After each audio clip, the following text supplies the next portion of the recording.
Hi అండి అందరికీ. ఈరోజు తియ్యగా పుల్లగా కాస్త కారంగా ఉండే కూర. వీటిని మేము గెనుసుగడ్డలు అంటామండి. కొంతమంది చిలకడ దుంప అని కూడా అంటారు. ఇవి ఎర్ర రంగులో వస్తాయి, కాస్త పింక్ కలర్ మాదిరి ఉంటాయి. ఇలా తెల్లగా కూడా వస్తాయండి. ఈ తెల్లవి బాగుంటాయండి, కాస్త తీపి ఎక్కువగా ఉంటాయి. బాగుంటుందండి గడ్డ. వీటికి మట్టి చాలా ఎక్కువగా ఉంటుంది కాబట్టి తెచ్చుకుంటూనే ఒక గంట సేపు బాగా నీళ్లు పోసి బాగా మట్టి అంతా నాననివ్వాలండి.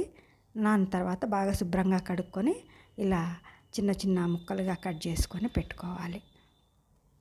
ఇలా ముక్కలన్నీ కట్ చేసి పెట్టుకున్న తర్వాత మనము పొయ్యి వెలిగించుకొని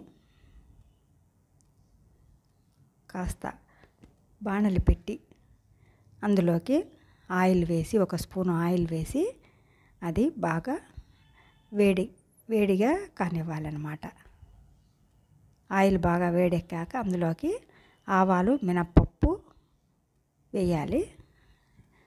ఆవాలు చిటపటలాడిన తర్వాత కాస్త పసుపు వేసి మనము తరిగి పెట్టుకున్న ముక్కల్ని కూడా వేసుకోవాలి.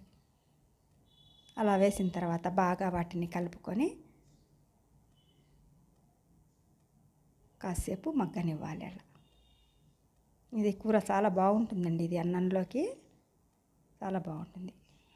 అలా మూత పెట్టి కాసేపు ఉడకటిచ్చిన తర్వాత అందులోకి కొద్దిగా ఉప్పు, కొంచెం చింతపండు రసము వేసి మరి కాసేపు మగ్గనివ్వాలి.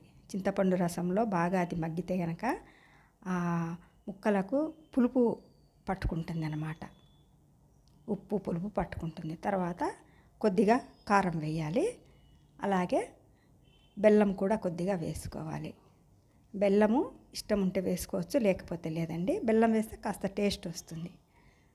అలా మరి కాసేపు కలిపిన తర్వాత ఒక 5 నిమిషాలు పెట్టిన తర్వాత దాన్ని వేరే సర్వింగ్ బౌల్లోకి తీసుకొని ఇది అన్నంలోకి చాలా బాగుంటుందండి.